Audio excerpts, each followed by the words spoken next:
Great. Okay, well, welcome everyone. Welcome to the last of our series on Caribbean climate and health. My name is Dr. Carrie-Ann Peart, and I am currently an associate with Earth Medic Earth Nurse, and my portfolio includes psychology and public health. And for this evening, I will be your illustrious moderator. So welcome. It's great to be back. I've been out for a while, so it's nice to see familiar faces and some new faces. I want to go ahead and kick us off by introducing our speakers. We're switching things up a little bit this evening about how we're embracing our session. And so we'll actually be doing the intros of our speakers up front and then have some opening remarks and then presentations. So first up, and we want to definitely thank our speakers first and foremost for their time, because we know how everybody is so strapped for time these days and juggling a lot. But first up, we have Ramon Garcia Trabanino. I hope I said that right. He is an internist and nephrologist from El Salvador and has spent 25 years investigating the epidemic of chronic disease of uncertain etiology, otherwise known as CKDUs, also known as the Mesoamerican Endemic Neuropathy. In 2000, he received the National Medicine Prize from the presidency of El Salvador for his research, leading to the first description of the disease. To date, he has published over 40 articles and book chapters, mostly about CKDU and its relationship to heat stress, climate change, and other exposures. Also, he has received the designation of Fellow of the American Society of Nephrology, ASN, and the Presidency Award of the Latin American Society of Nephrology. Previously, he's been the past president of the Salvadorian Society of Nephrology of 2 terms and board member of the Consortium for the Epidemic of Nephrology, Nephropathy in Central America and Mexico, among others. After hours, my tongue twisting thing gets really good. So currently, he is a director of a private clinic in San Salvador and works as volunteer nephrologist for the Emergency Social Fund for Health and the Renal Foundation Jose Harkin, co-investigator of the Boston University School of Public Health, CKDU research team, and board member of the Mesoamerican Nephropathy Committee and the SLANH Continuing Education Institute. So thank you, Ramon, for being here. And our other speaker for tonight is Dr. Caroline Stignant. She is a mother, gardener, educator, and climate activist via the development and practice of environmentally sustainable kidney care. She completed her nephrology training at the University of Toronto, then obtained a Master of Health Science degree in epidemiological research in CKD as a recipient of a Kidney Foundation of Canada Biomedical Fellowship. She conceived and delivers the undergraduate UBC medicine lecture known as the Climate Crisis, Planetary Health and Medical Practice, and is working with UBC educators to incorporate planetary health throughout the levels of medical education and practice. She is physician lead for Island Health's Climate Change Steering Committee, a co-investigator with UBC Planetary Healthcare Lab, and that studies the environmental impact of kidney therapies. She's also a principal investigator with Cascades Canada for a range of ESKC, all these acronyms, guys, materials, and inaugural chair of the Sustainable Nephrology Action Plan, otherwise known as SNAP, Committee of the Canadian Society of Nephrology. Dr. Stignant proudly represents Canadian nephrology as a steering committee member of the ISN's Green K, Global Environmental Evolution in Nephrology and Kidney Care. And that's a particular initiative. So welcome, Dr. Stignant, and welcome again, Ramon. All right. So with all the tongue twisting, that was your warm up for the evening. If you stuck with me throughout all of that. So welcome again, everybody, to our last of our series around kidney disease, really focused on the Caribbean climate situation. I wanted to remind us of the partners that have been with us for this journey and to give them a big shout out. because they have stuck with us for the past year to really develop our series, and we're looking forward to continued partnership. So here we are with the Healthy Caribbean Coalition and the Global Consortium on Climate and Health Education out of Colombia. Also want to remind us of learning objectives, because of course, like everything else, we stay grounded and focused on what we're actually here for. So for tonight's learning objectives, we want to make sure that we do our best in explaining how climate change affects the physical and social environment to alter risks and vulnerability for infectious and non-infectious kidney diseases. We also want to explain what actions practitioners, patients, and communities can take to reduce risk and impact of climate change on kidney disease.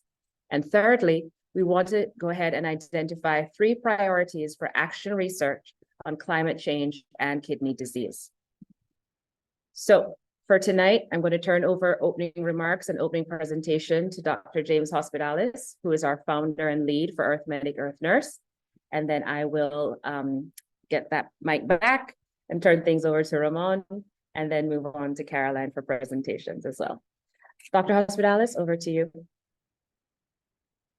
Thank you very much, Carrie Ann. Good evening to everyone. Folks are from here from Chile in El Sur to Massachusetts, people from down below, Australia, Trinidad, Antigua and Barbuda, Costa Rica.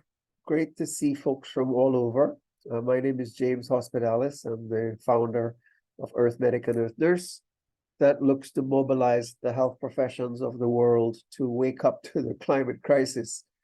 Patient Earth is not well. Patient Earth is sick. And those of you who've been attending this series probably know that. Haley, can you let me share?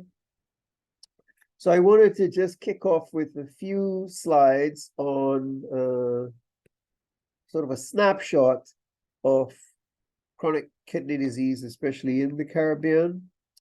Let's see if I can find it on this side.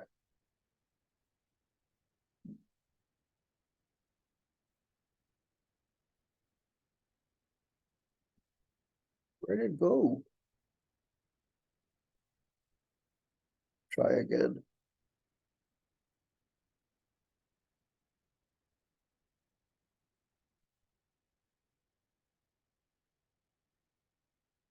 Yeah, here we go. So is that working? Can you see that?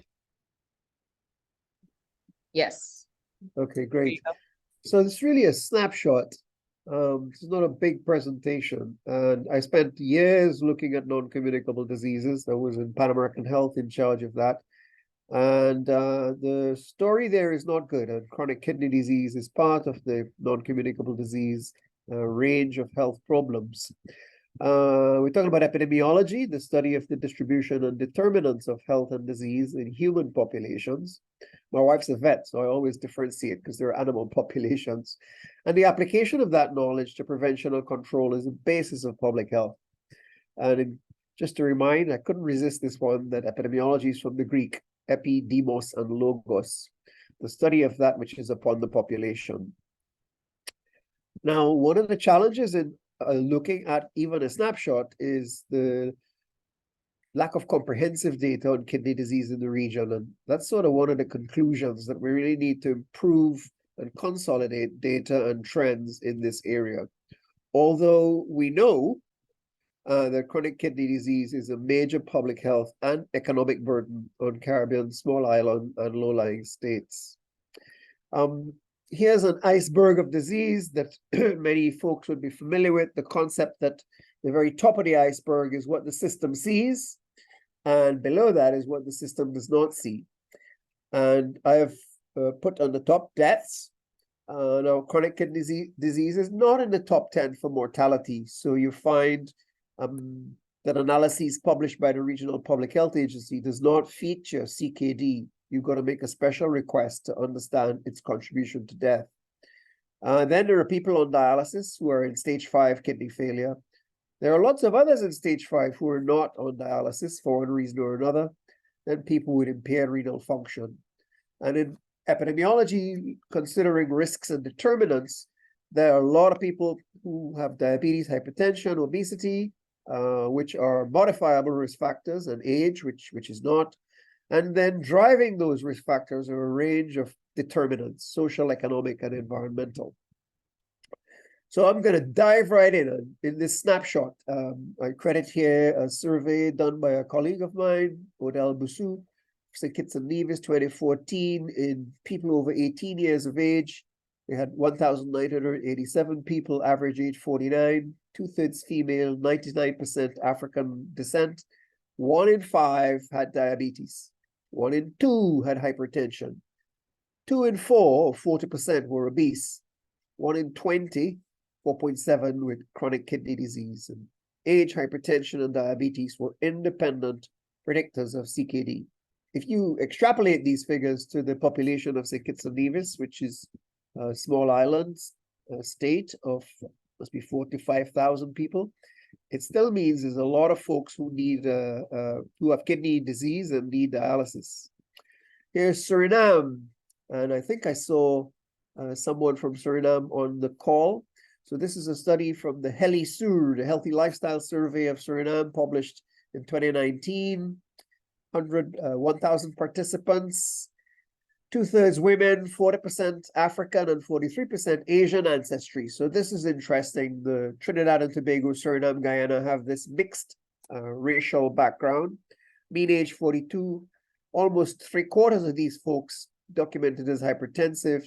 1 in 4 having diabetes or pre-diabetes. 4 out of 5 overweight or obese. Prevalence of CKD at 5.4%. Kidney failure at 0.3%, which means nationally about 1,500 patients, giving a rate of 2,690 per million, 920 per million on dialysis. Keep this figure in mind, because we will be looking at that as we go through some of the rest of these. Next would be, how did I get that far? It wasn't supposed to be that far. Right. So this slide combines 3 places that ministries of health and nephrologists provided information in the last couple of weeks for this. St. Lucia, which has a population of 170,000, had 370 persons estimated in stage 5, of which 185 are on dialysis, for a rate of 1,088 per million. And there is costing them, they estimate, about $35,000 US per person. So in a population of 170,000, if you multiply these 2 figures, you get quite an annual bill that's increasing. I remember the Minister of Health for St. Lucia telling me some years ago, this is a really wicked problem. I said, why? He said, well, I can't afford to treat people when it costs this much. And politically, I can't afford to tell them, I'm sorry, I can't treat you. So it's a wicked problem. Barbados, 300,000 people, has 356 persons on dialysis last year, for a rate of 1,186 per million population. Their cost in 2020 was 28,000 per person.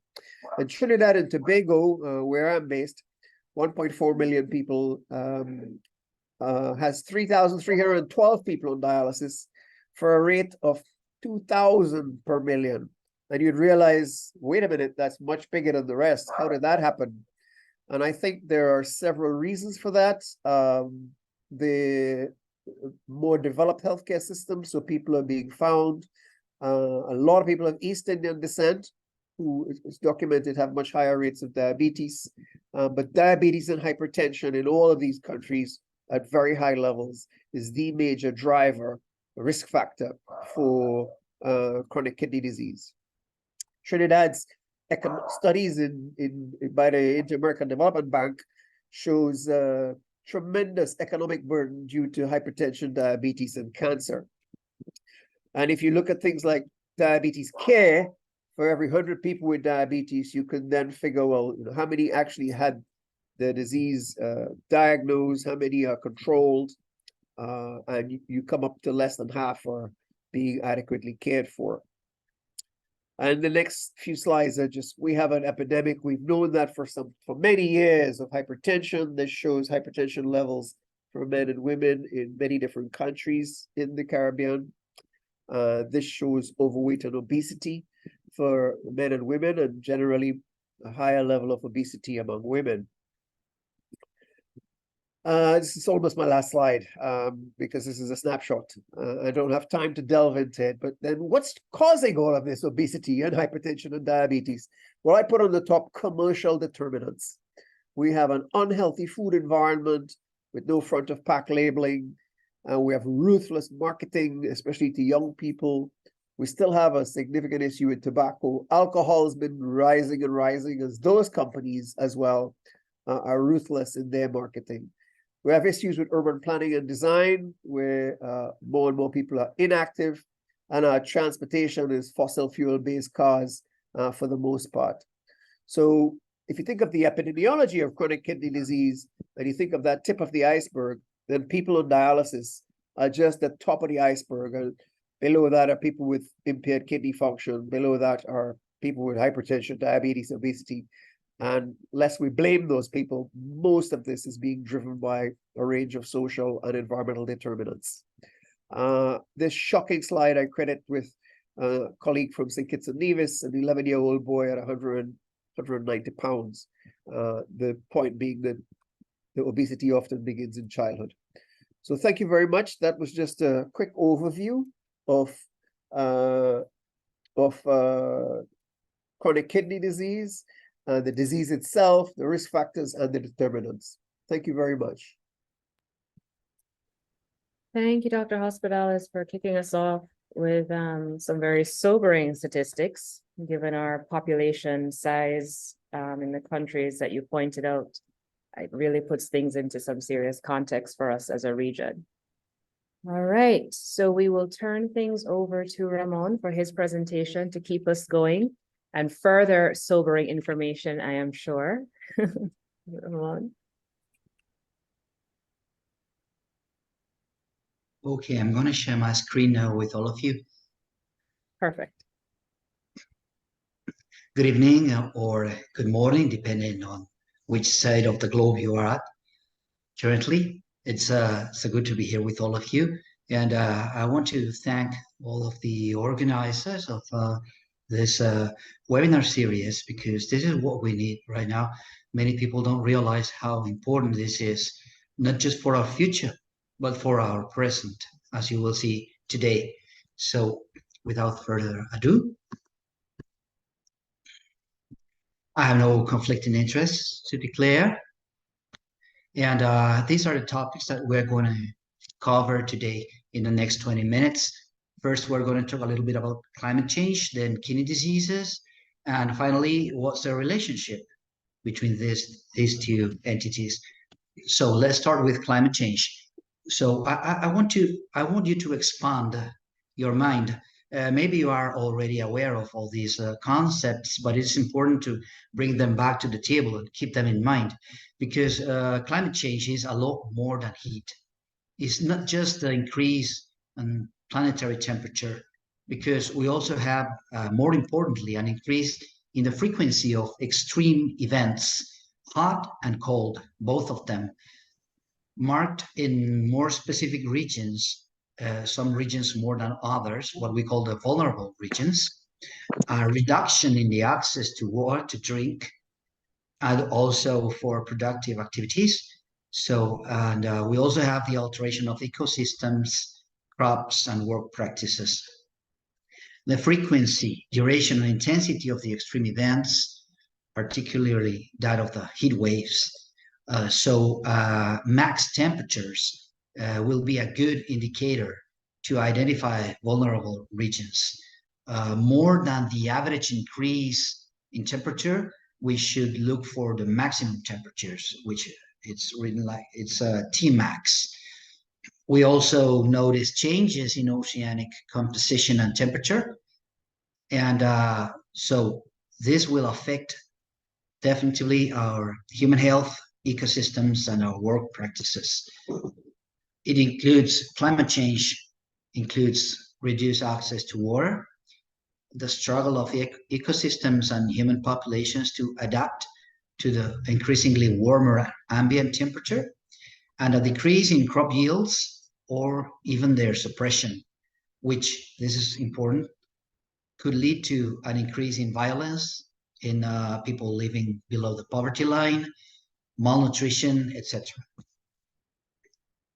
Also, the alteration of the ecosystems and the work practices mean that we have changes in the types of crops in some regions, changes in associated agricultural practices that could also be harmful for human health, changes in seasonal disease variability in areas of diseases transmitted by vectors, such as mosquito-borne diseases, rodents, etc., viral fevers, increased exposure to smoke, and changes in pollen seasons, dust exposure.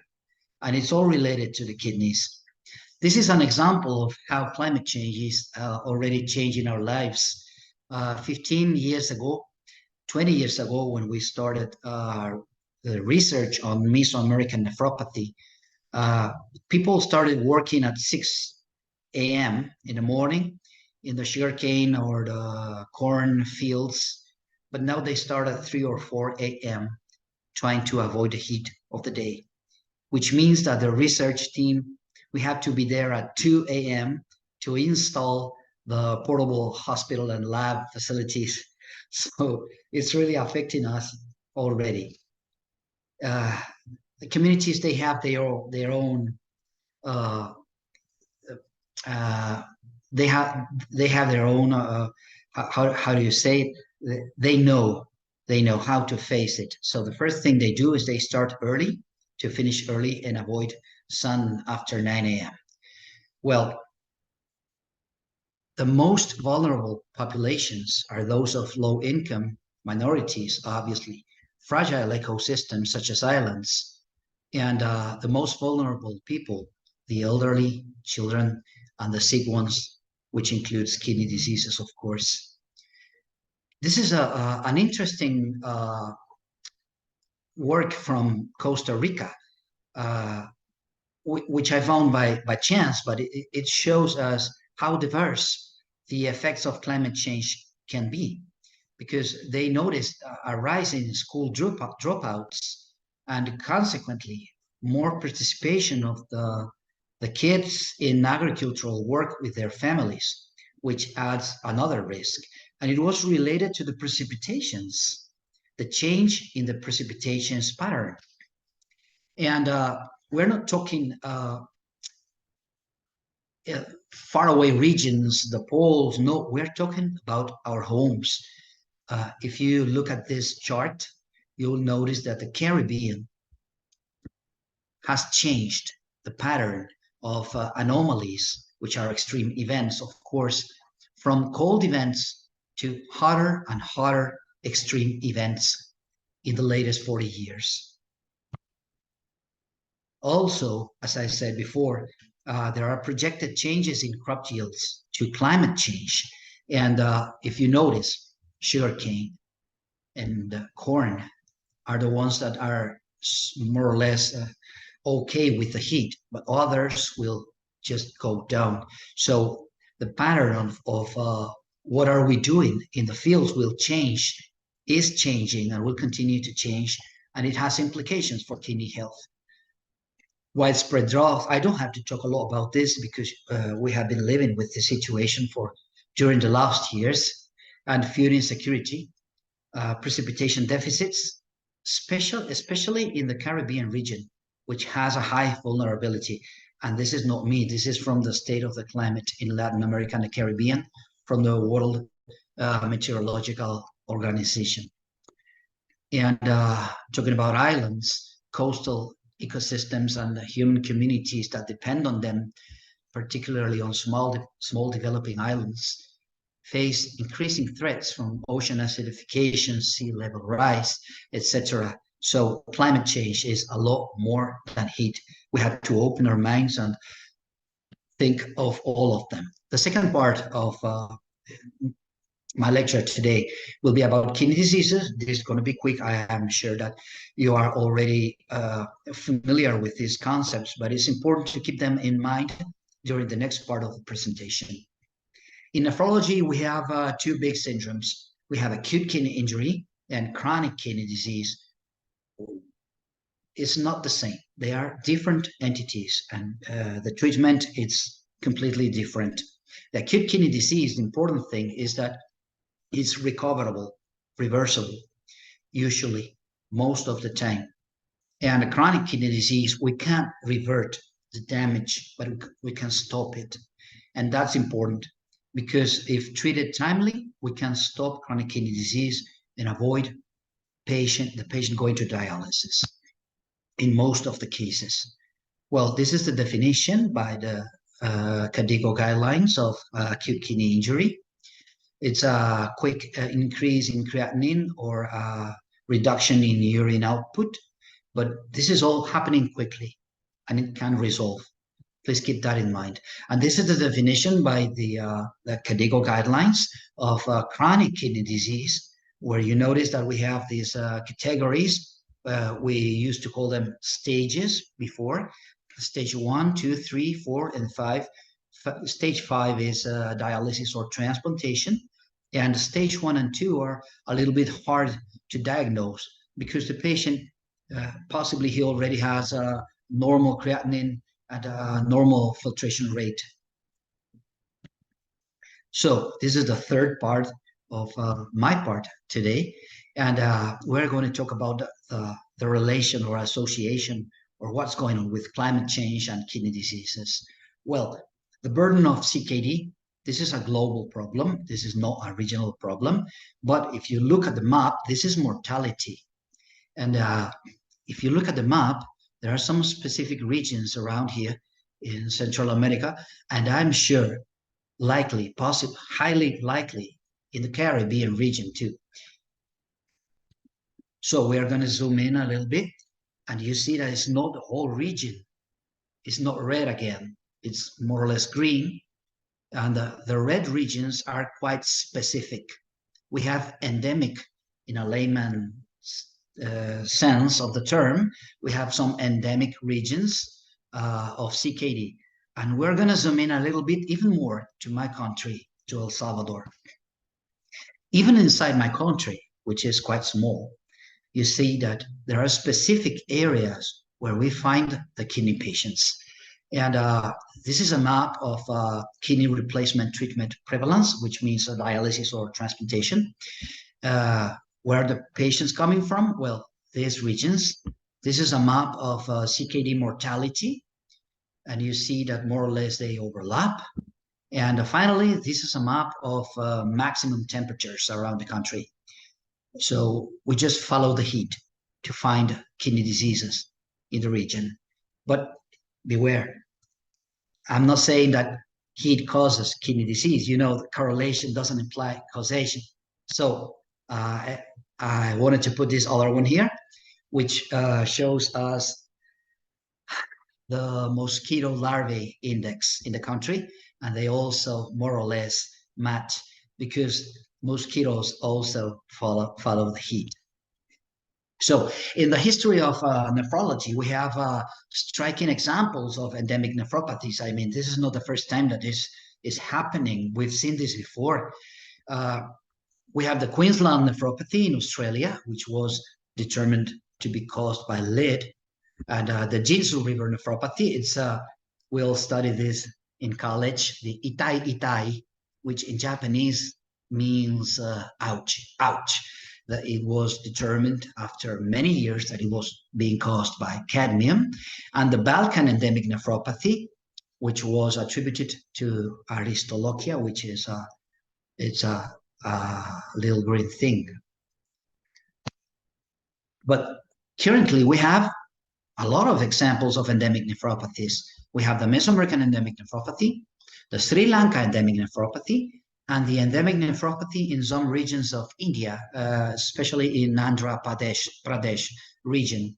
But the strange thing is that they are all occurring simultaneously and in tropical regions. So this is quite interesting if you notice what we're talking about, Sri Lanka, India, and Mesoamerica. It's all near the equatorial line. So What's happening in Central America and Mesoamerica? By the end of the last century, we described an excess of end-stage kidney disease patients. They were not caused by diabetes or hypertension. Actually, they were quite young, 20, 30, 40, 50 years old, mostly male, 90%, from quite specific regions, as I mentioned, and 2/3 were agricultural workers. And is this relevant for us? Yes, it's extremely relevant. This is a map of the age-adjusted annual CKD mortality in the country. And these are the world ranking of CKD mortality. So with Nicaragua, we always fight for the first or second place in the world. And if we adjust for males only, the numbers are astonishing. As for comparison, USA, the mortality is 13 per 100,000 inhabitants. Brazil is 15 per 100,000. And we are talking here of 73, 74 per 100,000, which is 5-6 times above the, let's say, the American average. So this is a high mortality disease because in the setting of poverty, we don't have the resources to give them treatment, diagnose cases timely, or give them all transplantation or modern hemodialysis or house dialysis. This is the prevalence of patients in kidney replacement therapy in my country. And you can notice the excess of young male patients, which is pushing the curve, which should be to the right, but it's pushing it to the left, to younger ages, and pushing the women up. So there's an excess of male patients. So we have a double burden of CKD in the country. We have the standard classical risk factors such as obesity, hypertension, diabetes, but we also have the Mesoamerican nephropathy. And the mortality rates are simply out of any proportion when we focus on the hotspots. But after 25 years, we know a lot about Mesoamerican nephropathy. We know what it is. We know how to diagnose the patients, and we know how to treat them. And I want you to look at this. This is relevant. Heat stress is one of the main factors that we use to diagnose the disease. We keep in mind if they come from a hotter region of the country or if they have a strenuous occupation. And hydration is a fundamental part of treatment on these patients. So we still don't know the cause after 25 years. We've had a lot of ideas and tested lots of hypotheses, but if you notice, all of them are modified or enhanced by climate change. The pesticides use is going to be increasing in the next years because of climate change. The same way the presence of heavy metals, low access to good drinking water, occupational exposures, hereditary factors, heat stress, or heat stress plus uric acid or other hypotheses. Infections, which also can be altered by climate change, especially mosquito-borne infections and rodent-transmitted diseases. Acute kidney injury, which also is enhanced by climate change, etc. Correlation does not imply causality, obviously, but the association is relevant. So we have hypothesized that heat could be involved, whether in its cause or as a trigger for its development. We are still not sure. We are doing research about this, by direct injury or possibly mediated either by dehydration, by the concentration of toxins, or over possibly a pre-existing injury or even a genetic susceptibility. But not only in Mesoamerican nephropathy, kidney injury, acute kidney injury is becoming more common, and it's being associated with heat everywhere around the globe. Military personnel in Japan, marathon runners in the United States of America, farmers in California, cane cutters in Brazil, they all have been documented to develop acute kidney injury due to heat stress. This is an important example from Japan. It's military personnel, a spectacular a report from Goto and collaborators that was published last year. And we all know that 38 degrees is the barrier, is the limit. Otherwise, we can get heat exhaustion or heat stroke, which are the diseases directly caused by heat. And well, heat and health, we have two types of heat, if you want to see it that way. The first one is the environmental temperature, which we measure with the WBGT index, which is not just the environmental heat, because the WBGT index, it includes the solar exposition, wind, and humidity to determine if an individual worker is exposed to unhealthy levels of heat stress. But we also have the internal heat generation, because as Carl Sagan said, we are molecular machines. So we generate heat when we work. And when we add up, we sum the ambient temperature and the internal heat generation, we can have a real fever, as you will see later. So these are some examples of documented heat stress exposure levels well above the recommended values that we have seen on agricultural workers in El Salvador. This is a WBGT index. It is also measured in centigrades C, but it's not the same as the temperature, because here we are including wind, humidity, and exposure to the sunlight. And this is another recent study that we just published this year with the Boston University team, the MANOS study, the Mesoamerican Nephropathy Occupational Study. And we noticed an important increase in core temperature in all workers that we examined. And here we are talking about agricultural workers, brick making workers, construction workers, not just farmers, but they are exposed to unhealthy levels of heat, and they are under harsh work pressure. They have to produce. So they also generate a lot of internal heat.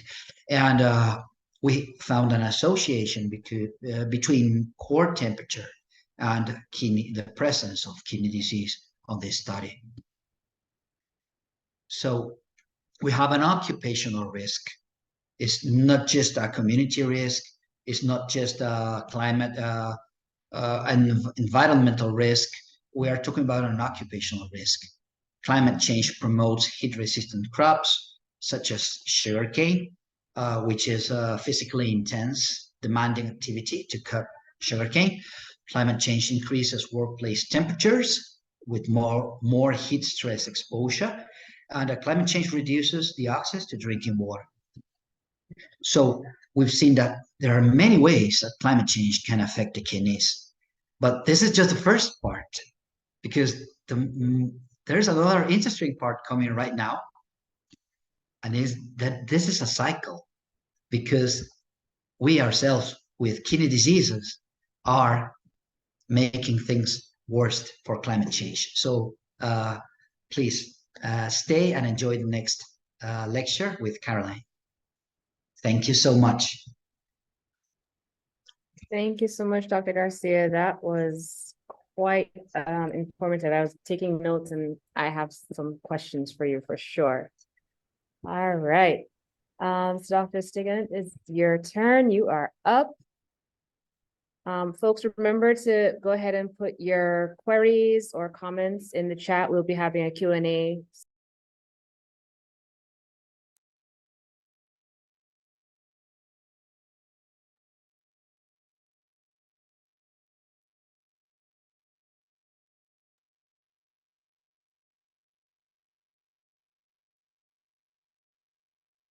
Okay. You're good. Oh, perfect. Thank you. So my slides are advancing. Great. Yes. Okay, task force. Thank you so much. Thanks to the organizers for inviting me, and earlier, Dr. Park, for your kind introduction. These are my disclosures. And I included a few non-traditional disclosures here because I thought that it was really important to be honest about where we're at in our voyage. I'm nowhere near finished. I'm still working hard.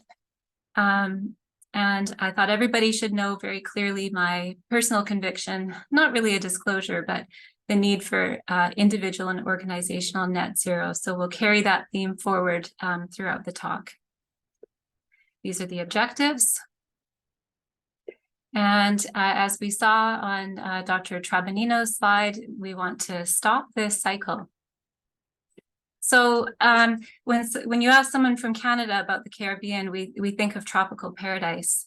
And this picture kind of says it all to a Canadian. And I looked up on Wikipedia and learned that these three lovely images along the bottom are nice figures. And you kind of think, oh, what does a girl from Canada have to tell you about nice living? And here we are up here in the dark and the cold. FYI, I've never seen an igloo, never mind being in one. And I don't play hockey, but I do love maple syrup. So some of the standards apply. And, you know, thinking through this problem with kidney disease, we have a lot of common features, relatively vast or vast geographies. We have multiple fairly small population centers that we have to travel to, that we have supply chains that go to. And then I looked on the Global Kidney Health Atlas to see about risk factors and prevalence and so forth.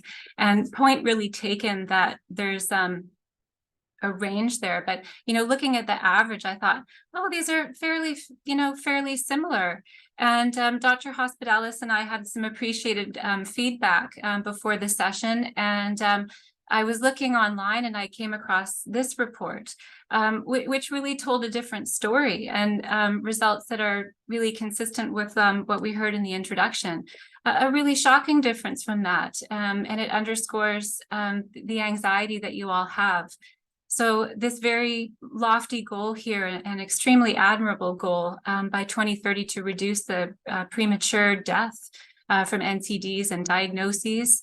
And so hopefully some of the tips today can be in support of that movement. So climate change is really wreaking havoc here in Canada. In the top left is a cedar tree, and our Indigenous people call this the tree of life, certainly the tree of giving. Canoes were made from it, regalia, mats, blankets, baskets, truly a tree of life. And this is what young cedars look like now in our forest. It's so hard to see. This was an image of the temperature anomaly in our heat dome from a few years ago. And over 2 billion creatures died, many of them like barnacles and mussels and small things we don't normally think of. But there was a huge die-off. And you realize how an acute event can just dramatically change life. The picture here is a forest fire just up the island from where I live. And we smelled the smoke from this fire, but you can see this road here. This goes to the western part of Vancouver Island to support some dialysis patients. There's a community dialysis facility and some people on PD. And this was a washed out bridge through a mountainous region that leads into the lower mainland of Vancouver. And it temporarily shut off the supplies to Vancouver, including a lot of the incoming dialysis supplies in a so-called atmospheric river that followed this heat dome. And here's some of the flooding destruction. So we've really lived this and tried out our disaster. But, you know, when I reflect again on the Caribbean issue, thinking back to this drastic incidence of Hurricane Irma, how really different these phenomena are, because there's this really existential almost fear of destruction on a totally different scale. So I really sympathize with some of the scale of the problems that are potentially faced.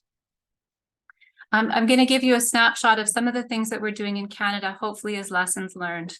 So this is a slide, that an image that a patient of mine sent. This is her home hemodialysis garbage in 1 week, and this was on the next stage machine. So a relatively small impact compared to the other more conventional dialysis machines. And she was getting notes from the garbage provider saying, stop overflowing your bin. She couldn't afford to throw out her garbage even. And on the right-hand side is what we look at in our unit. So people are finding this increasingly unsatisfactory. So I say, let's seize all the emotions that bring us here today and let's get them to work. So the National Health System of the United Kingdom has done a system-wide carbon footprint. And this serves as I think, a very important and instrumental tool for all of us. I want to draw your attention to the larger blue part of the curve, which is the supply chain. And you see here the big categories: medicines, medical equipment, chemicals, general supply chain. On the left are things that we're a little bit more interfaced with in our healthcare facilities: the energy use, the disposal of things, anesthetics, so some niche medications here, and travel is a really big one as well. So let's keep these categories in mind as we go forward. This is a little snapshot of some nephrology colleagues who in 2010 did a carbon footprint analysis of an entire renal service in Dorset, UK. And I put it here just to show that although these curves are flipped, it's exactly the same curve. So we still see procurement and upstream supply chain issues being huge in the footprint, and then travel and energy being other major ones. So we're working on this. The ESKC is an acronym that I hope everyone's going to become familiar with. So that's environmentally sustainable kidney care. And in this slide, I really want to emphasize that we are not just caring for the environment. We recognize from Ramon's talk that our systems have environmental effects that in turn affect patient health. And further, we need to align with net zero. So this is very, very important for people to understand that we have an expanded duty of care. We have appropriate patient care with expanded duty of care to the environment. And the lessons that I'm putting here in green along the way, I think this is a really important one, that what patients want is health promotion. They want disease prevention. They want good medication that can prevent them from getting kidney failure. If their kidneys fail, they would prefer a transplant over going on dialysis. Some people are better suited to conservative care and so forth.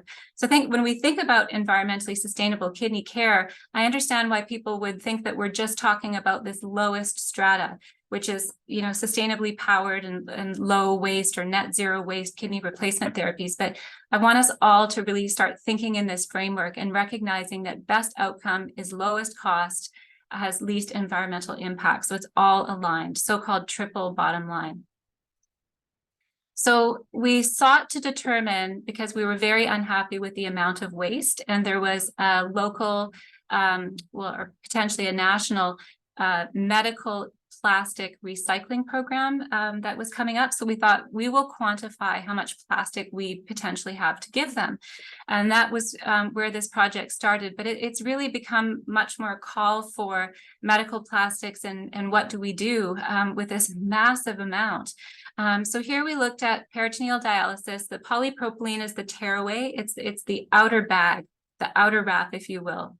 And then this is the recyclable PVC plastics. This is not all of the plastics in the solutions. It's just the inflow bags, nothing that has contact with the patient effluent. So the inflow bags and the inflow tubing, we got per patient data and we amplified it up here to world. We then calculated from a US EPA database how much carbon dioxide would be saved if all of these plastics were recycled versus landfilled. And that's a very important statement because I recognize that a lot of places burn their plastics. So this is not recycling versus combustion. And then you can see in the other column, the emissions saved from X number of passenger vehicles. So in other words, if we were to recycle the 30 million kilograms of PVC recyclable plastic emanating from peritoneal dialysis therapy, we'd get about 7,000 cars off the road. Not insignificant, but totally unimpressive.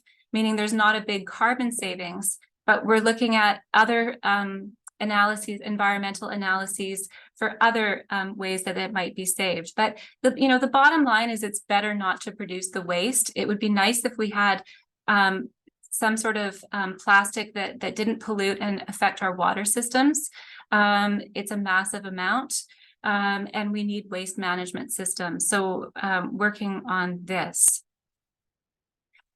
There's a lot of information in this, and in the interest of time, I'm not going to go into detail about how we do life cycle assessment. But briefly, life cycle assessment is a methodology that allows us to determine a broad range of environmental impacts. I've only displayed here climate change and water consumption, but there's like 18 different metrics that have analogous findings to the ones that are shown here. And it allows us to compare from basically when things are mined out of the ground, all of the energy used in their production, their use, and then their disposal to land, to air, to water. So we followed patients on hemodialysis in-center, cycler peritoneal dialysis, and deceased donor kidney transplantation. And we worked with engineers to weigh and measure every single input into their therapy for the year. And we determined a climate change impact. So our results are quite stunning. That hemodialysis has 91% more than kidney transplantation. This is not yet published. We will, these numbers might change a little bit, but I don't expect them to change significantly. 65% more impact in center hemodialysis than cycler PD. And when you look at an annual amount of emissions here, it might be a little bit unfamiliar still what that means, but this is the equivalent driving distance of a standard sized gas powered vehicle. So it works out to about 50 kilometers driven in our center. And the higher emitting published data shows just under 250 kilometers driven per hemodialysis treatment. So those differences are probably due to energy. We have hydroelectric power here. So let's do a bit of a deeper dive into this curve again. The really important point here is that the equipment that we procure locks us in for 10 years that we have this equipment, or however long we may have it. So we've got our dialysis machine here. It uses a certain amount of energy. It comes with these consumables that we have to order, the dialyzers, the blood lines, the concentrates, and so forth. And the centers which are doing environmental performance, looking at key performance indicators, are looking at water and waste consumption and building energy consumption.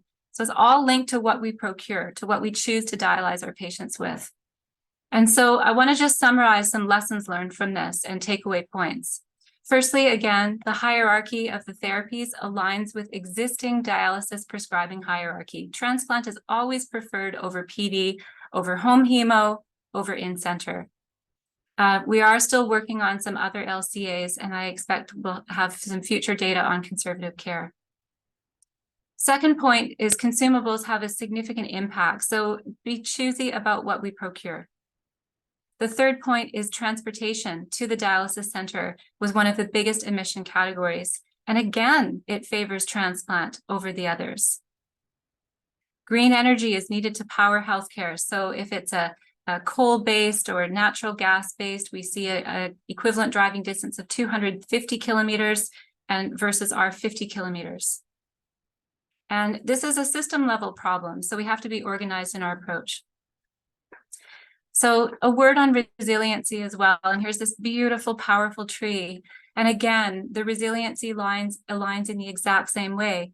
You have a cyclone coming through and knocking out your systems. A patient taking a tablet and keeping their transplant alive is so much more resilient than needing a water hookup and an energy hookup for dialysis and transport to that dialysis unit, and PD somewhere in the middle. So I'll just go around sort of in cartoon form of some of the many other examples. We can educate ourselves broadly and get a skill set in climate change and in environmentally sustainable kidney care principles. We can steward our waste better. Some of that has to do with who we put onto our treatments. Some of that has to do with how we manage our supplies. We can do video health and telehealth visits when appropriate. And we can do some cloud-based texting reminders to patients. You know, there's different ways to use technology to get adherence and buy-in. We can prescribe planetary health diets. I think that's really, really important. And we're developing a planetary health kidney diet with a team here in Canada. We can do exercise prescriptions for active and healthy lifestyles and get people thinking about moving and feeling better. We can track key performance indicators with environmental metrics and work to improve those. We can get people home. We can prevent disease better through vaccination. And this X does not mean don't vaccinate. It's just my transition in my slide to deprescribe medications and especially to focus on injectables, which have such a high carbon footprint with all of the plastics that are involved. So when a tablet will do, choose a tablet. We give nature prescriptions to patients as well, and we find ourselves as physicians increasingly advocating for Indigenous land claims for land preservation and reconciliation, but also to get people into nature so they know that it is a resource that must be protected.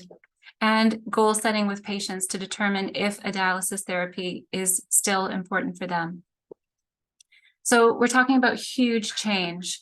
And how do we strategize this? How do we prioritize this? So I think about it's important to choose the big impact. It's important to choose things where we think we can have some successes that we could build upon. It's important to expand our workforce. And I love this phrase, every job is a climate job. Let's make every job in this era a climate job. We can have leverage of our existing advantages. Maybe we've got infrastructure already, people who have done some climate work in other realms. Let's band together and think about how we can strategize. And then to recognize who's in control and who do we need to bring into these conversations. So for example, on our climate change steering committee here at Island Health, we have people from facilities maintenance, we have people from pharmacy, we have people from housekeeping, so that if an idea comes up, everybody who can affect the change is at the table. And this is literature proven factors for success. So I wanted everybody to be aware of these. We all benefit from having strong regulations, preferably legally binding. It'll really make us move. We also benefit from committed leadership. Oh, pardon me. I put in here some policy examples. So Paris Accord, the COP26 health agreement, some of your countries have signed on to this. The UN has stated that we have a right to a healthy environment. So leverage these, use these documents and find out what's suitable in your area. In our area, we're being tasked to find credible science-based emissions reductions plans. So committed leadership and management. And here's some Canadian examples. So our committee has a mission to educate, innovate, and advocate for sustainable kidney care. And we're really looking to expand in multiple different ways. We've taken a very principled approach that we know of. We were the first nephrology organization worldwide to sign the Sao Paulo Declaration. We've issued a climate change statement. We've completed a sustainability kidney care survey for knowledge and attitude that's going to appear at the ASN upcoming. We started an abstract prize for investigators in green nephrology, and we held a fair, which was a virtual online fair where we spoke with suppliers. So we knew what sort of advances in equipment they had. We've published a framework for planetary health and nephrology, and we have an ongoing editorship where we're developing a range of environmentally sustainable kidney care materials. And we've worked with Cascades Canada, who's analogous to Healthcare Without Harm in the US, to create an infographic 10 steps to sustainability in kidney care. So feel free to check out our website if there's any references there that may be helpful. So get a local network and an action plan. And because Canada is relatively small with only 20,000 patients on dialysis, we needed to get big friends. And so a lot of places need big friends. So I think the ISN is a wonderful place to come together for this development of climate resilient kidney care systems. And we've developed a very similar mission statement with Green K. These are our steering committee members throughout the world. And we have 3 work streams that are identified: education, procurement, infrastructure, and innovation, and sustainable pathways. And you can see here a bunch of sort of generally and widely themed large goals that we're really, really keen to tackle together. Another important thing is that supply chains are international, and having the benefit of sticking together, working together, we can empower innovation. We can have these great ideas where we want machinery that is low energy, that is low cost, that is low plastic consumption, that is easy to dispose of. We can ask for these deliverables and have power in a group ask. I think this is a very important slide. Although it may seem regional, the Association of the Faculties of Medicine of Canada recently hosted an international meeting, and they very publicly and uniformly endorsed and encouraged international endorsement of the Declaration on Planetary Health, and that can be found in detail here on the Planetary Health Alliance. I won't read through all of these points, but they're all very, very helpful. And I love this quote: to become an anchor institution of sustainability. And I think all of our healthcare institutions need to become anchor institutions of sustainability. They can promote large local markets for agriculture, regional production, regional transport, and working for circular economy. So lastly, we have to profile this, and we have to embed this everywhere at the personal level, program level, regional, national, and international. Quite simply, it needs to become the center and an integral part of quality care. Measurement and reporting. I've put here a few of the different areas that have some measurement tools. It's in development, but the obvious statement is that one needs foundational data before they need environmental data, or before it's feasible to capture that environmental data.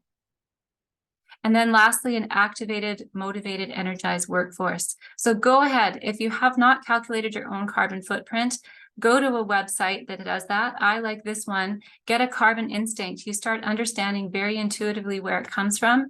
Live, enjoy, and teach the benefits of a low carbon lifestyle to your patients. They're listening to what we say. They're watching what we do. Talk about this all the time. When we're developing our curriculum, we have a lot of people asking, what are the top 10? And these are thematic areas. These are not individual things. I wish I could tell you there was easy things to do about this. Apart from talking about it, it does require a lot of work and thought and planning. But you can see here from the UK list, there's big themes, many of which we've talked about already. And so this overall vision of getting kidney care to net zero begins to emerge: decarbonizing, zero emissions transport, increasing transplant, increasing PD, prescribing protective treatments better, health promoting, etc. So I want to reflect before I get to the recommendations. Why do we have so much hemodialysis? This is really a sad situation, I think. And so you look at this change, and here we are all over increasing. Everything's increasing, but hemodialysis disproportionately to others. And the other reflection is going back to that first point, that really the foundational data is needed. If we don't have a lot of registries for chronic kidney disease, there's going to be this tidal wave, as I think it's quite intuitive, of unsustainable care coming. So that'll bring me to the concluding points, and I want to mention that Dr. Trabanino and I put these together, but I have the pleasure of presenting them. So the first, obviously, is data, the foundational data. And the second we thought would be really helpful would be to have a workable case definition for CKDU, and also acute kidney injury and chronic kidney disease, heat injury codes. I think this is probably something for nephrology to define, so that we could make it as simple as fulfilling a code. But right now we have no way of tracking how much heat-related disease is coming down the line. They're coded as chronic kidney disease. And the nearest diagnostic code in the most updated schema says the unspecific one, other specific kidney systems disorders would really most commonly apply. So I think that's really inadequate. The second thing is to recognize and treat the climate crisis as a health issue.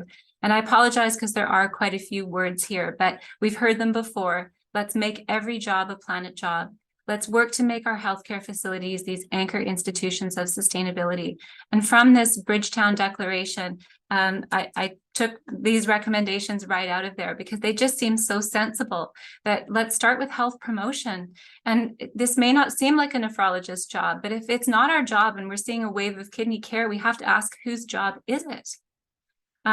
So we can work to improve access to care as well. And then hopefully some helpful tips here in terms of operationalizing environmentally sustainable kidney care.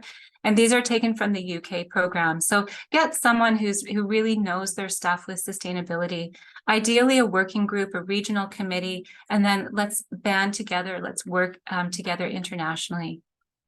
The third priority is to prioritize climate resilient care. And we went over that with that beautiful tree graphic. So just to really drive this point home, it makes so much sense. We can obviously prevent. It's what we want. It's what our patients want. So I'll end on that note and thank you for your attention and happy to have any discussion and questions. Thank you so much for these presentations. I feel overwhelmed because I just have all these questions for both presenters. And this is something that this presentation in particular is also close to me. This heart health CVD conversation that we had a few months ago was close to me because my father has had multiple strokes. And I have a friend of mine who just got called last week for her to receive a kidney transplant after being on the waiting list for 20 something years. She's been waiting for, she's waiting for a kidney for a long time. She was diagnosed in college when we were in college together. Wow. And has been doing dialysis for such a long time. So now she is recovering. All her labs look good. So good news. Yeah. Long time coming. A long wait. Yes, a long wait. All right. So now we get into our Q&A session. And I know there has been some discussion in the chat. So let me do that before I get to other reminders and closing out of things. Let me scroll back up. Haley, if there's something I missed, please let me know. So one of the comments, and I believe this is from Xavier, it almost sounds as if the Mesoamerican, Sri Lankan, and Indian nephropathy, sorry guys, are the same thing. Would that be correct, Dr. Garcia?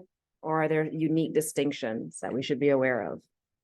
Yes, well, the first thing is that all of the endemic nephropathies throughout the history of nephrology, they are all similar at the beginning because they have a common final pathological pathway in biopsy, which is tubulointerstitial diseases. But in the end, we end up finding a different cause for each one of them. It's an attractive concept to think of a global new nephropathy we have hypothesized related to climate change. We have even published about this in some relevant journals. But the thing is that we still don't know if they are the same or not. And they have different phenotypes, different clinical presentations, and different demographic expressions. So we are not sure if they are the same or not. Right.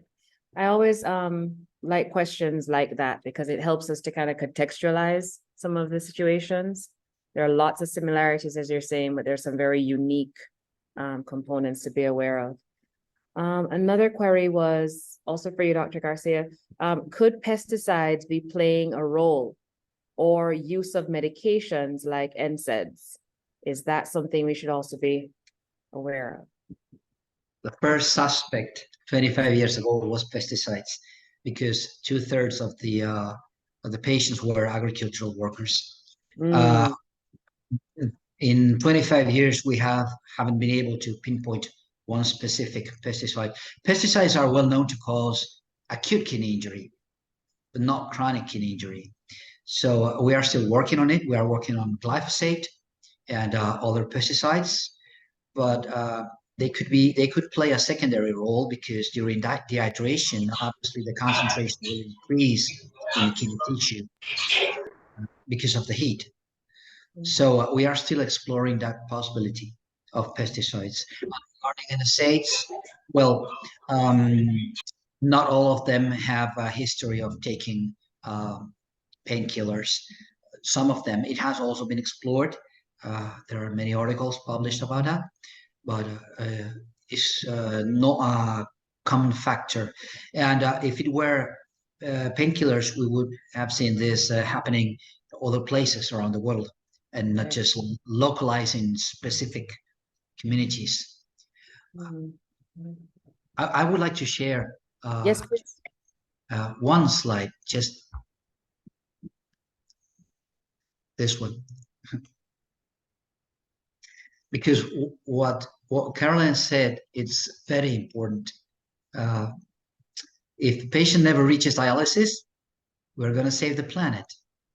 So we are doing the same job through two different pathways. That's an interesting look. That is an interesting look. So something, before I move on to this other comment, something you said a while ago with the pesticides versus the painkiller use. I know for some of the conversations over the years that I've had with my dear friend who's gone through the recent transplant, and in Dr. Hospitale's opening presentation, there was some hint to it as well around the dietary component to NCDs on a whole, but specifically with kidney disease. Is there something, are there pieces around diet that people should be more aware of, not just for the association, but potential causation with kidney stress? Yes, fructose, sugary beverages, they could likely increase uric acid and activate vasopressin and other injury pathways into the kidney. So educational and diet counseling is an important part of the treatment of these patients. And here we have to differentiate between the Mesoamerican nephropathy. They are young, 20, 30, 40 years old. They are usually athletes. They are fit. And because they have an intense physical activity at their jobs. And we have to differentiate them from the standard classical CKD patient, which more or less frequently is obese, has diabetes, and we need to talk about other types of dietary restrictions. Okay. I know people don't like to give up certain foods. I know it's hard, but it's important to be aware of how we're potentially contributing to our, ill health. So I have a comment that says, sometimes the accidental AKI, concurrent use of a diuretic / dehydration / gastroenteritis, a renin-angiotensin system inhibitor, hypertension, and a non-steroidal anti-inflammatory drug, the NSAIDs, significantly increasing the risk of acute kidney issues. This phenomenon is also known as a triple whammy. Is this something that both of you could share a little bit more about for the rest of the audience?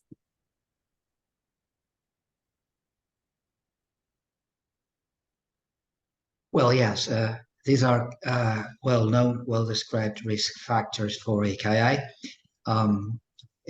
NSAIDs, painkillers, steroids, and the blockade of the renin-angiotensin system. Yeah, so these are well-known risk factors, and often they concur. Mostly, we see that on the elder patients. They have pains of different organs, arthritis, etc. And we also see a lot of over-the-counter medication of dubious origin being sold here at least in my country. I guess it's going to be a little bit more difficult to move that kind of products in other countries, but here in El Salvador, it's quite easy to get access to painkillers and steroids and other types of medications, because people, they want to alleviate their suffering. I mean, they want to find something for their pain.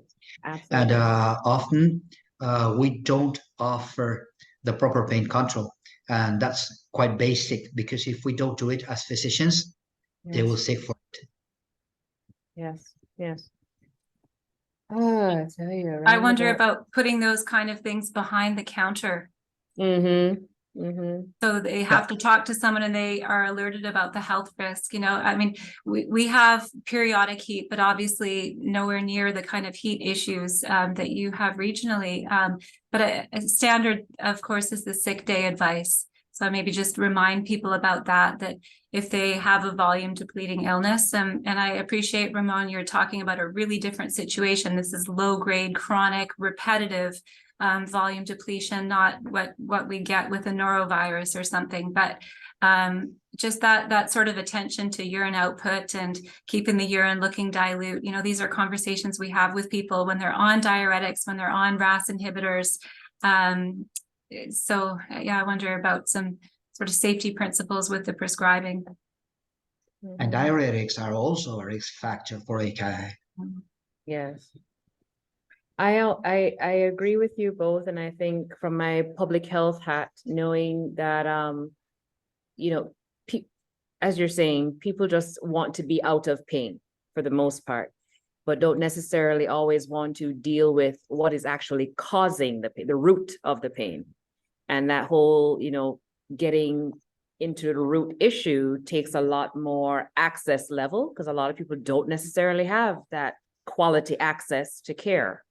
And if they get the opportunity to care, can they retain it is the next question. Particularly for us here in the Caribbean region, we go to the emergency room for everything. Forget primary prevention stuff. It's just go to the ER. And that overloads our health system. And we have deep denials of, you know, solving the root issues of things. So it's such a linked situation. Caroline, I wanted to ask you, in your opinion, what 3 factors would you say place us at great risk for kidney disease based on the work that you've been doing and the populations that you've observed? What are some, like 3 major risk factors that you've observed? That's a really good question. Most of my research is sort of the health system side and trying to optimize things, but I would say it's our lifestyle. Like number one, you know, these are categories. I wish I could say one sort of thing, but you know, here in North America, we have what you're describing there, maybe not quite as prevalent, but we have to health promote. Like I don't know how to get this message out better, but I think just talk about it all the time. So there's the lifestyle bit, number one. And I think number 2, there's obviously the climate change, the heat factor. Right.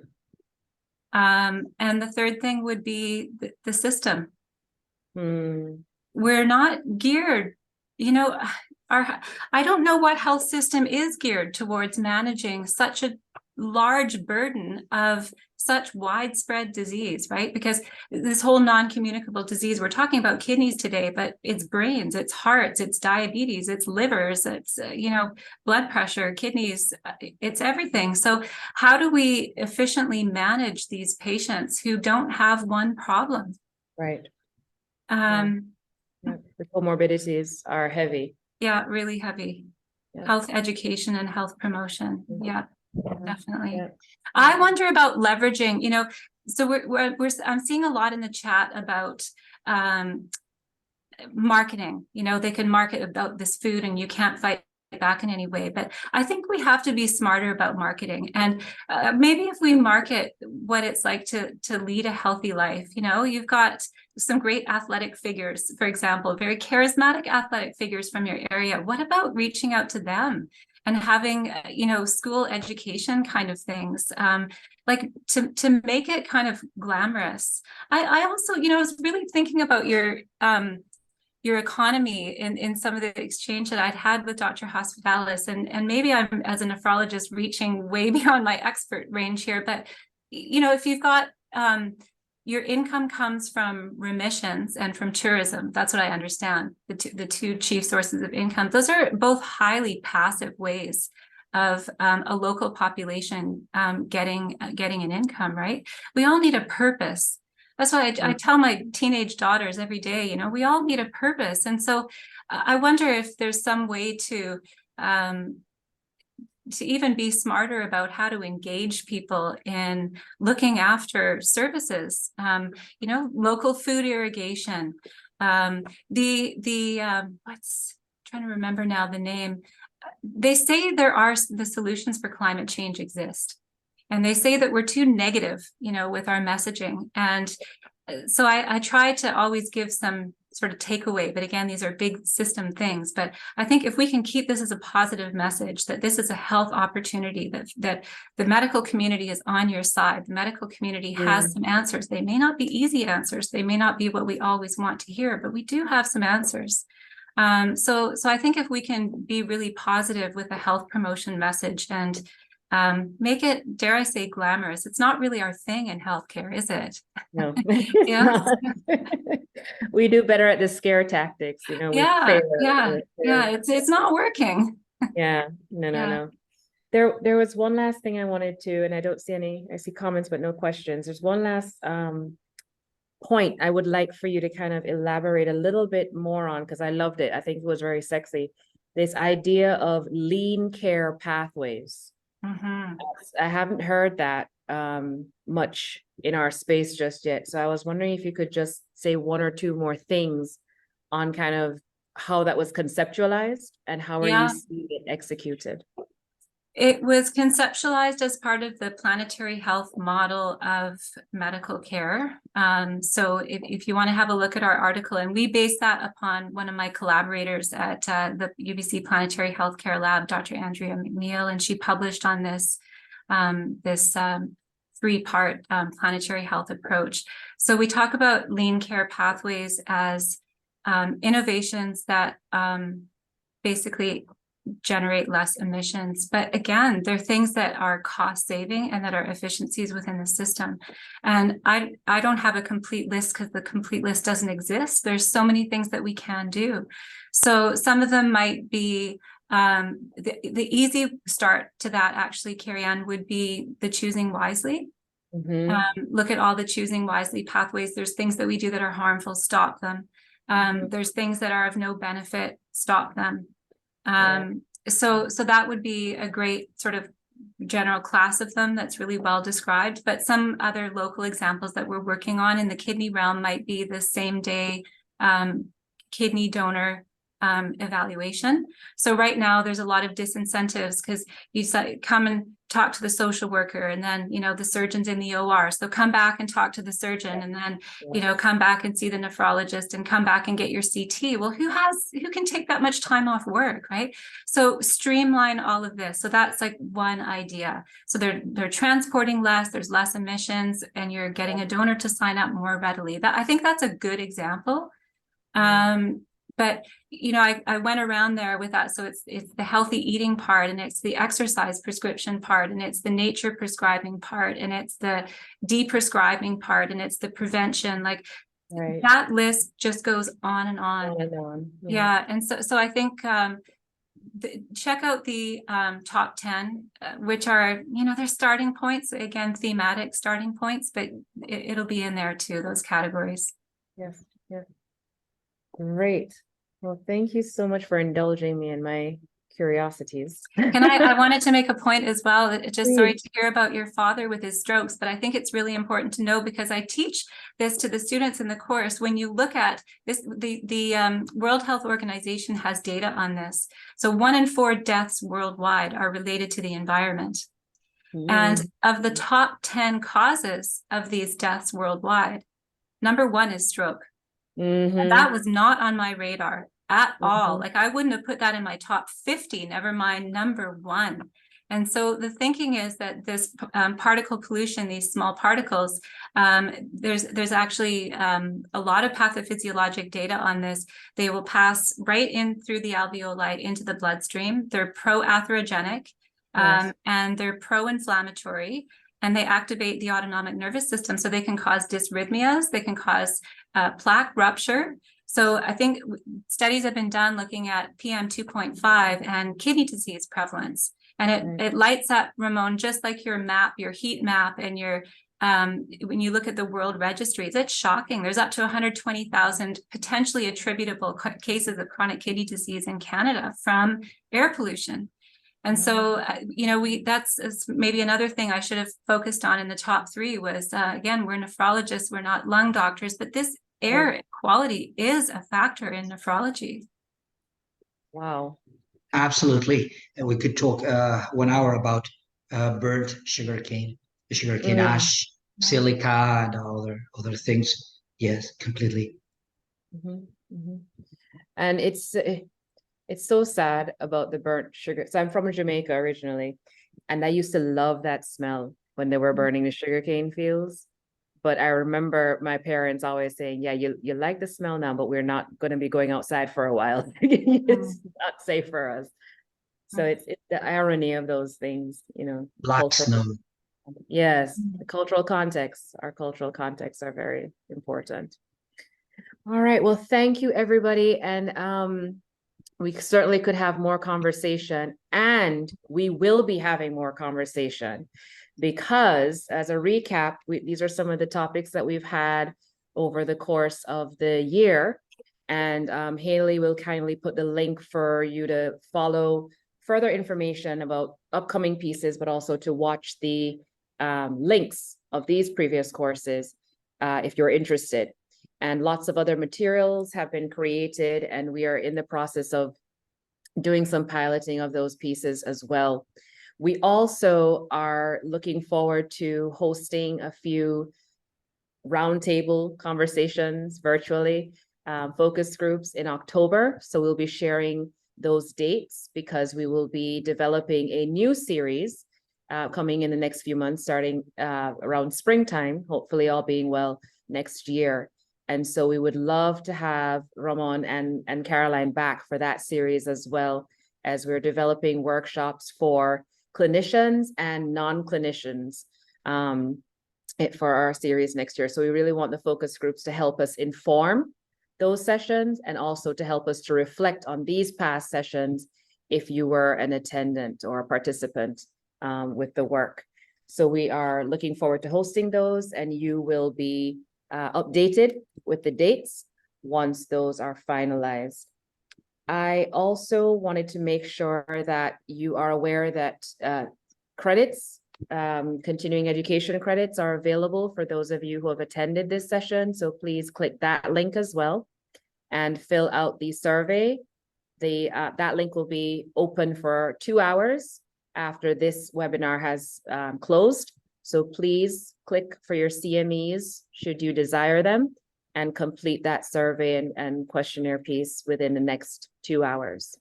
Again, we want to give big thanks and kudos to Dr. Garcia and to Dr. Stigant for being with us this evening. So much information in just the 2 20-minute sessions that they've delivered, but we will be building on their information and hope to have them back for our next series. And as we close, I will give any last remarks from Dr. Hospitalis to set us off. Well, thank you very much. Great talks from Caroline and Ramon. The Caribbean, Canada, Central America. There's no more climate comfortable anywhere.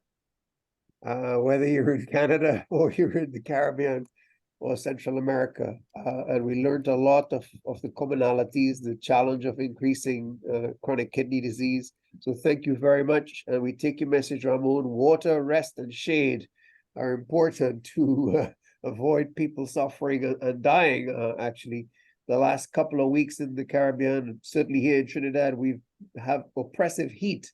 It's in the newspapers every day, the heat problem, what it means for children, what it means for the workforce, for the elderly, and so on. So I think it's very timely as well, the points that you brought about heat stress contributing as a common factor to the chronic kidney disease problem that the world is seeing. Thank you very much again. Yes. Have a good night, everybody, and thank Yes. you. Stay safe, stay cool, and Bye-bye. hydrated. Thank you. Bye-bye.